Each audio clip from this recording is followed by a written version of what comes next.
যেদিন তোমার হুঁশ ফিরবে সেদিন তুমি আমার থেকেও বেশি কাঁদবে, কারণ সেদিন তুমি বুঝবে আমি কিভাবে প্রতিটি দিন তোমার জন্য জলে পড়ে নিঃসঙ্গভাবে কাটিয়েছি। বুঝবে ভালোবাসা শুধু মুখে বলা নয়, প্রতিটি নিঃশ্বাসে যাকে ধারণ করা যায়। আমি ছিলাম, আছি এবং হয়তো চিরকাল থাকতাম যদি তুমি একটুখানি ফিরে তাকাতে। তুমি ভুলে গিয়েছিলে আমি মানুষ, আমারও অনুভব আছে, কষ্ট হয় এবং আমি ভেঙে পড়ি।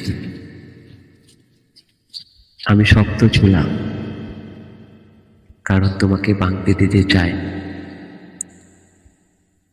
কিন্তু এক সময় শক্ত মানুষও ক্লান্ত হয়ে যায়।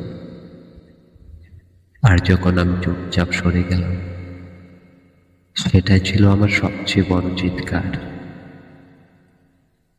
হয়তো এখন তুমি হাসছ, নিজের পথ চলছ, ভাবছো আমি তো হারিয়ে গিয়েছি।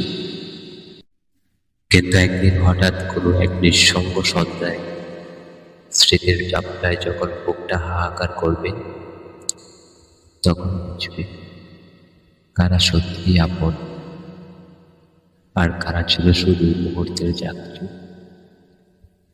তখন তুমি আমার নাম নিতে সাহস পাবে না, কারণ তোমার চোখের জলে সেই নামটা ভেসে যাবে।